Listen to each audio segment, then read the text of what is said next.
राजा परीक्षित सुखदेव जी महाराज से कह रहे हैं, प्रभु मरने वाले व्यक्ति को क्या करना चाहिए? मरने वाले व्यक्ति को क्या करना चाहिए? सुखदेव जी महाराज बोले, अरे राजन, अभी तो हमारा आगमन हुआ है, अरे ठीक से हमने आसन भी ग्रहण नहीं किया और तुम आते ही तुमने तो प्रश्नों की लड़ी लगा दी। अरे पहले बैठने दो, ठीक से बैठने दो, इसके बाद पूछना, इसके बाद पूछना। राजा ने सुखदेव जी महाराज को आसन पर बिठाया, ध्यान मगन होकर के हाथ जोड़ करके सुख आसन में बैठ गया और कहने लगा, गुरुदेव अब मेरे प्रश्न का उत्तर दीजिए कि मरने वाले व्यक्ति को क्या करना चाहिए। क्यों कि मुझे तो श्राप लगा है, मुझे तो श्राप लगा हुआ है। इति लंघित मर्यादा तक्षका सप्तमे हनि, आज से 7वें दिन मेरी तो मृत्यु होने वाली है। मगर गुरुदेव, जिस संसार में जिसने जन्म लिया है उसको मरना ही तो है, इसलिए मैं चाहता हूं सभी के कल्याण के बारे में आप बताएं, सबका कल्याण कैसे होगा। सुखदेव जी महाराज कहते हैं, राजन, यदि तुम अपनी मुक्ति का उपाय जानना चाहते हो तो सबसे पहले जितासनो जित्सांसो जित क्रोध। जितासनो, अपने आसन को पहले जीतो। आसन को ऐसा जीत लो जब तक मैं तुम्हें मुक्ति के मार्ग पर लेता जाऊं, मुक्ति के मार्ग को बताता जाऊं, ये आसन तुम्हारा खंडित नहीं होना चाहिए। आसन को जीत लो, जितासनो, और अपनी सांसों को जीत लो। आसन को भी जीतो और सांसों को भी जीतो। कहीं ऐसा ना हो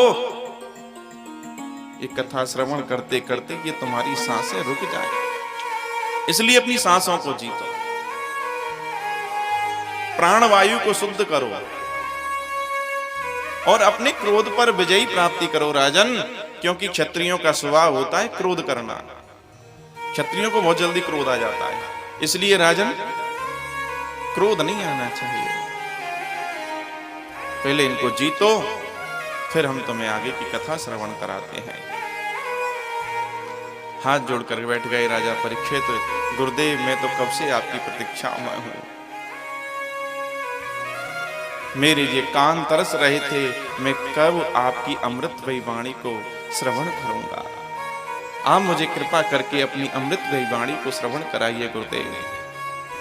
मैंने सब कुछ जीत रखा है, आपको कोई भी व्यवधान नहीं आएगा, कथा श्रवण कराने में कोई भी व्यवधान नहीं आएगा। आप मुझे कथा श्रवण कराइए, मेरी मुक्ति का मार्ग बताइए।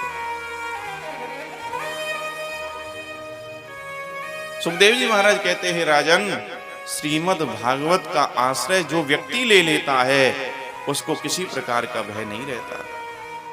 भागवत का आश्रय जो व्यक्ति लेता है, भागवत की शरणागति जो आ जाता है, उसको किसी भी प्रकार का कोई भय नहीं होता, किसी भी प्रकार का कोई भय नहीं रहता।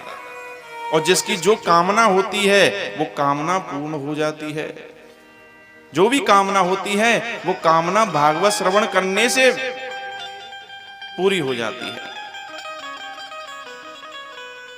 जिस कामना से आप कथा श्रवण करोगे वो निश्चय ही पूरी हो जाएगी, ये भागवत में लिखा है। और भागवत हमको देती क्या है? दरिद्रस्य क्षयरोगी निर्भाग्य पाप कर्मवान अनपक्तु मोक्ष कामाम शृणुयाच कथामिमाम। दरिद्रस्य, जो दरिद्री होते हैं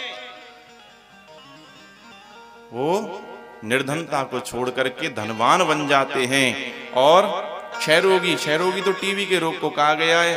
और वैसे क्षयरोग जिसका कोई इलाज ना हो रहा हो, जिसका कोई भी इलाज नहीं है, जब डॉक्टर लोग मना कर दें इनको घर ले जाओ, इनका कोई इलाज नहीं है, वो इलाज भागवत से होता है। उसको भागवत श्रवण करवाओ, ठाकुर जी की कथा श्रवण करवाओ, तो वो स्वस्थ हो जाएगा।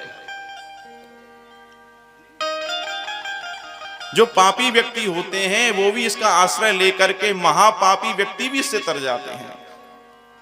भागवत का आश्रय लेते हैं महापापी भी व्यक्ति धर्मात्मा हो जाता है। और जिसको कुछ नहीं चाहिए होता है, अनपक्ति मोक्ष कामाम शरणो याच कथा में माम, जिसको कुछ भी नहीं चाहिए उसको मोक्ष की प्राप्ति हो जाती है, उसको मोक्ष की प्राप्ति होती है। ये भागवत सुनने का फल बताया। तो हे राजन, मैं तुम्हें भागवत श्रवण कराऊंगा, पूर्ण श्रद्धा और भाव से युक्त होकर के तुम इस कथा को श्रवण करो। तुम्हारा जो भी संदेह है, जो भी तुमको भय है, ये मृत्यु का भय तुमको सता रहा है ना, ये मृत्यु का भय दूर हो जाएगा, तुम्हें कोई भय नहीं सताएगा, कोई भी भय नहीं सताएगा।